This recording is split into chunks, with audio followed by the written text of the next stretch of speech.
Hello दोस्तों, नमस्कार। कैसे हैं आप सब? उम्मीद है आप सभी अच्छे होंगे और आप सभी की तैयारी भी बहुत ही शानदार चल रही हो। दोस्तों, जैसा कि आप सभी को मालूम है कि आपके ही कहने पर दोस्तों मैंने एक न्यू बैच लॉन्च किया था सीबीएसई 2.0 का, जिसमें हम कंप्यूटर की थ्योरी बिल्कुल बेसिक लेवल से स्टार्ट की थी दोस्तों। और जैसा कि आपको मालूम है, बहुत सारे टॉपिक्स हम कवर कर चुके हैं और लास्ट हमने कहाँ तक पढ़ लिया था। एक बार आपको फिर से थोड़ा सा एक सेकंड का रिवीजन कराना इसलिए जरूरी है क्योंकि ये टॉपिक जो मैंने लास्ट टाइम पढ़ा था वेरी वेरी वेरी इंपॉर्टेंट है। कई बार कई एग्जामों में पूछा जा चुका है। चलिए मैं बता देता हूँ कि देखिए, दुनिया का जो सबसे तेज चलने वाला सुपर कंप्यूटर है आज की डेट में वर्तमान में कौन सा है? तो वह संयुक्त राज्य अमेरिका द्वारा बनाया गया है, यानी अमेरिका द्वारा इसको बनाया गया। उस सुपर कंप्यूटर का नाम क्या है? फ्रंटियर नाम है। क्या नाम है? उस कंप्यूटर का नाम है फ्रंटियर सुपर कंप्यूटर, जो कि जापान के फुगाकू को छोड़कर दुनिया का सबसे तेज सुपर कंप्यूटर बन गया है। इसके पहले किस देश के पास सुपर कंप्यूटर था जो दुनिया का सबसे तेज था? तो जापान के पास था। उसका नाम क्या था? फुगाकू। तो फुगाकू को छोड़कर दुनिया का सबसे फास्ट कंप्यूटर अमेरिका द्वारा निर्मित किया गया है, जिसका नाम है फ्रंटियर। में ज्यादा इसके बारे में नहीं बताऊंगा क्योंकि ऑलरेडी मैं पहले से क्लासेस बना चुका हूं। और ये देखिए, आप फ्रंटियर की इमेज देख लीजिए, किस प्रकार की ये हमारे सुपर कंप्यूटर होते थे, कितने बड़े बड़े हॉल्स में रखे रहते थे और कितनी मशीनें इनमें लगी हुई हैं, आप भी देख सकते हैं। क्लियर है? ज्यादा टाइम नहीं लूंगा क्योंकि ये कंटेंट हमारा पूरा हो चुका था। चलिए, अब आज का जो टॉपिक है वह हमारा कौन सा है? Main frame computer. अब मेन फ्रेम कंप्यूटर क्या है, कैसे वर्क करते हैं, हर एक चीज के बारे में हम विस्तार से जानेंगे। क्लियर है यहाँ तक? चलिए आइए तो देखते हैं। तो मेन फ्रेम कंप्यूटर दोस्तों, तो सुपर कंप्यूटर से कार्य क्षमता में छोटे होते हैं। क्या होता है? इनकी जो कार्य क्षमता होती है वो सुपर कंप्यूटर की अपेक्षा छोटी होती है और इसके साथ साथ परंतु फिर भी ये बहुत अधिक शक्तिशाली होते हैं। इन कंप्यूटर पर एक समय में 256 से अधिक व्यक्ति एक साथ काम कर सकते हैं। अमेरिका की आईबीएम कंपनी मेनफ्रेम द्वारा कंप्यूटर को बनाने वाली सबसे बड़ी कंपनी है। ठीक ना? क्या है? अमेरिका की कंपनी कौन सी है? आईबीएम। और आईबीएम का फुल फॉर्म कई बार एग्जाम में आपसे पूछा गया है। आईबीएम का फुल फॉर्म क्या होता है? International business machine. क्या होता है आईबीएम का full form? International business machine होता है। तो देखिए, मेन फ्रेम जो कंप्यूटर है जो सुपर कंप्यूटर की अपेक्षा हालांकि छोटे होते हैं पर बहुत शक्तिशाली होते हैं। इनमें एक बार में 256 से अधिक लोग काम कर सकते हैं, कंप्यूटर पर टाइपिंग कर सकते हैं और कोई सॉन्ग सुन सकता है, बहुत से काम हो सकते हैं। ठीक है?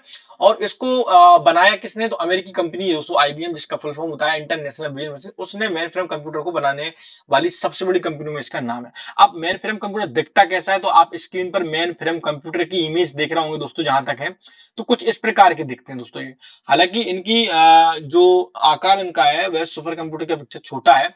और ये कुछ हमारा मेन फ्रेम कंप्यूटर का एक और मैं आपको फोटो यहाँ पर दिखा रहा हूँ दोस्तों।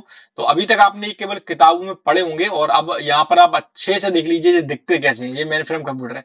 जब से मैंने अपनी क्लास को स्टार्ट किया उसी दिन से आपको हर एक पार्ट्स, हर एक कंपोनेंट्स की फोटो दिखाई, ये बताएं कैसे दिखते हैं, कैसे वर्क करते हैं असल में ये। तो ये सारी चीजें हैं आपके लिए। चलिए, तो अब हम थोड़ा सा हम और आगे की ओर बढ़ते हैं दोस्तों। लेकिन उससे पहले आप सभी से रिक्वेस्ट करना चाहते हैं, प्लीज अगर आप हमारे चैनल पर नए हैं तो प्लीज हमारे चैनल को सब्सक्राइब जरूर कर देना, बेल आइकन को ऑन जरूर करना ताकि क्लास के नोटिफिकेशन सबसे पहले आपके पास पहुंचे। आपके सपोर्ट और सहयोग से ही हमने क्लासेस को स्टार्ट किया है। ठीक है? ज्यादा समय नहीं लूंगा मैं आपका। चलिए, तो अब आ जाता है दूसरा हमारा टॉपिक, हो जाएगा मिनी कंप्यूटर। तो देखिए, मिनी कंप्यूटर जो है दोस्तों मेन फ्रेम कंप्यूटर से छोटे होते हैं। क्या होता है? मेन फ्रेम जो कंप्यूटर जो मैंने ऊपर अभी आपको पढ़ाया है, मेन फ्रेम कंप्यूटर, उनकी अपेक्षा ये कैसे होते हैं? छोटे होते हैं परंतु माइक्रो कंप्यूटर से बड़े होते हैं। याद रखिए, जी मैं जो पॉइंट आपको बोल रहा हूं, या तो आप इसका स्क्रीनशॉट ले लीजिए। हालांकि मैं आपको इसकी पीडीएफ भी प्रोवाइड कराऊंगा आने वाले समय में, उस पर भी हमारा काम चल रहा है। पर अभी जो मैं आपको पॉइंट पढ़ा रहा हूं इनको अच्छे से सुनिए।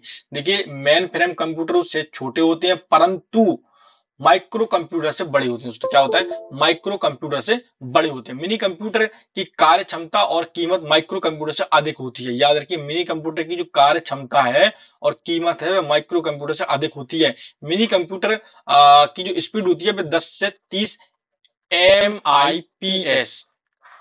MIPS का फुल फॉर्म क्या होता है? कई बार एग्जाम में क्वेश्चन आ चुका है, याद रखिए, वेरी वेरी वेरी इंपॉर्टेंट है। MIPS का फुल फॉर्म होता है मिलियन इंस्ट्रक्शन पर सेकंड। क्या होता है? मिलियन इंस्ट्रक्शन पर सेकंड, यानी 1 मिलियन में कितनी सेकंड में काम कर सकता है दोस्तों, ठीक है ना। क्लियर है। ये दोस्तों मैं किसकी इमेज है, तो ये हमारी मिनी कंप्यूटर की इमेज है। जब उस टाइम जो मिनी कंप्यूटर बने थे, जो उस टाइम की मिनी कंप्यूटर की फोटो है, और शायद इन्हें किसी ने देखा हो, किसी की लैब में आज भी रखे हो।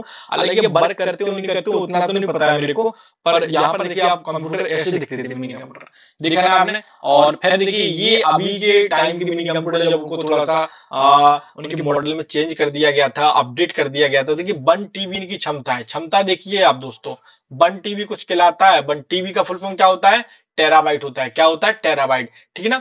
जीबी का फुल फॉर्म क्या होता है, गीगाबाइट। केबी एमबी का फुल फॉर्म क्या होता है, मेगाबाइट। केबी का फुल फॉर्म क्या होता है, टेराबाइट। केबी का फुल फॉर्म होता है किलोबाइट। तो ये कुछ इस प्रकार का मिनी कंप्यूटर दिखता था, और उम्मीद है सबको स्क्रीन पर क्लियर दिख रहा होगा ये, ठीक है ना। सबने देख लिया। और ये जब बने बने थे, जब ऐसे दिखते थे। क्लियर है यहाँ तक। चलिए अब अगले टॉपिक की ओर चलते हैं। अब हम पढ़ेंगे माइक्रो कंप्यूटर। कौन सा कंप्यूटर पढ़ेंगे दोस्तों, माइक्रो कंप्यूटर के बारे में पढ़ेंगे। तो देखिए माइक्रो कंप्यूटर क्या है दोस्तों, पर्सनल कंप्यूटर सबसे छोटे होते हैं, यानी माइक्रो कंप्यूटर और पर्सनल कंप्यूटर सबसे छोटे होते हैं, तथा इन्हीं को हम व्यक्तिगत कंप्यूटर यानी पर्सनल कंप्यूटर भी कहा जाता है। यही माइक्रो कंप्यूटर को देखिए कितने नामों से जाना जाता है। पीसी का फुल फॉर्म आपने कभी देखा है, यदि पीसी लेना है यार मेरे को, पीसी का फुल फॉर्म होता है पर्सनल कंप्यूटर, जो हम इन्हीं को कहते हैं। तो पर्सनल कंप्यूटर सबसे छोटे होते हैं, तथा इन्हीं को हम व्यक्तिगत कंप्यूटर यानी पर्सनल कंप्यूटर कहते हैं। या इसका प्रथम जो संस्करण दोस्तों कब आया था, 1981 में आया था। पहला वर्जन जो माइक्रो कंप्यूटर का था दोस्तों, 1981 में विकसित हुआ था, और जिसमें 8088 माइक्रो प्रोसेसर प्रयुक्त हुआ था। माइक्रो प्रोसेसर की भी आपको फोटो में दिखा चुका हूं कैसे ये दिखते थे, और किन किन अपडेट गिरेशन में इनको आते थे, ये मैं आपको सब बता चुका हूँ। क्लियर है यहाँ तक। अब जो माइक्रो कंप्यूटर दिखते कैसे थे, ये मैं शायद इसकी मैंने आपको इमेज यहाँ पर डालना भूल गया हूँ। चलिए कोई बात नहीं, अगली क्लास में आपको मैं इसकी इमेज भी दिखा दूंगा। तो अभी तक हमने क्या पढ़ा, अभी हमने 3 कंप्यूटर पढ़े।